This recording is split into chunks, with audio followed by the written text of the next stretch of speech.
இந்த வீடியோ வந்து நேற்று எடுத்ததுங்க. நேற்று ராத்திரி 8 to 9 செவ்வாய் ஹோரையில் முருகருக்கு வந்து வெற்றிலை தீபம் போடணும் அப்படின்றதுனால வெத்தலையெல்லாம் கழுவிட்டு 6 வெத்தலை எடுத்து காம்பு கிள்ளிட்டு அதில் மஞ்சள் குங்குமம் பொட்டு வச்சு அந்த வெத்தலை காம்பெல்லாம் வந்து முருகருக்கு நம்ம ஏற்ற போகிற விளக்கில் வந்து அந்த வெத்தலை காம்பெல்லாம் போட்டுட்டு நெய் விட்டு திரிலாம் போட்டு ரெடி பண்ணி வச்சுட்டேன். அதுக்கப்புறம் வந்து கொஞ்சமாக உள்ளங்கையில் தேங்காய் எண்ணெய் வச்சு மரகத பிரமிடு இது வந்து திருவெங்காடு வந்து புதன் கோயில் போயிருந்தேன். அங்கே வந்து ஒரு பூஜை கடையில் வாங்கினேன்.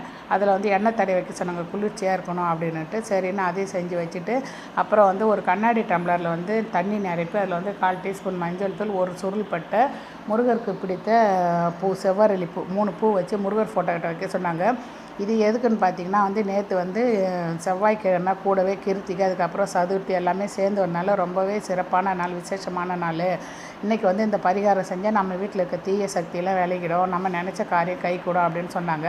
அதனால் சரி நம்மளும் வந்து நம்ம இதை வந்து ட்ரை பண்ணலாம் அப்படின்னு சொல்லிட்டு ஒரு கண்ணாடி டம்ளரில் தண்ணி நிரப்பி அவங்க சொன்ன போல் மஞ்சள் தூள், சுருள் பட்டை போட்டு அரளிப்பூ போட்டு முருகர் ஃபோட்டோ கிட்ட வச்சுட்டு என்ன பண்ணணுன்னா வடக்கு இல்லைன்னா கிழக்கு திசை பார்த்து உட்காந்து மூல மந்திரம் சொல்லியிருந்தாங்க. அந்த மூல மந்திரத்தை வந்து உச்சரிக்க சொன்னாங்க. நானும் அது போல் சொல்லிவிட்டு எப்பயும் போல் நம்ம வந்து வெளியில் விளக்கு ஏற்றி வத்தி ஏற்றி தீப தூப ஆராதனையெல்லாம் காமிச்சிட்டு அதுக்கப்புறம் வந்து முருகருக்கு வந்து வெற்றிலை தீபம் போட்டல அந்த வழிபாடும் பண்ணிவிட்டு அதுக்கப்புறம் உட்காந்து கந்த சஷ்டி கவசம் வந்து பாட்டு கேட்டுட்டு இருந்தேன்.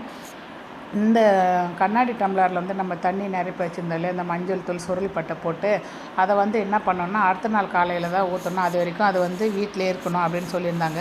அதுக்கப்புறம் வந்து தசாங்கம் வந்து வெற்றிலையில் வச்சு ஏற்றி விட்டு இது வந்து தசாங்கம் எதுக்கு ஏற்றோன்னா நல்லா வந்து வீடு வந்து நல்ல ஒரு மனமாக வந்து ஒரு கோயிலில் நம்ம இருந்தால் எப்படி இருக்கும் அந்த மாதிரி இருக்கும், நல்லா வாசனையாக நல்லா சூப்பராக இருக்கும். அதனால் வந்து நான் வந்து இந்த தசாங்கம் வந்து வெற்றிலையில் வந்து ஏற்றி வச்சேன். அதுக்கப்புறம் முருகருக்கு வந்து தீபாராதனையெல்லாம் காமிச்சிட்டு உட்காந்து கந்த சஷ்டி கவசம் பாட்டு போட்டு உட்காந்து கேட்டேன்.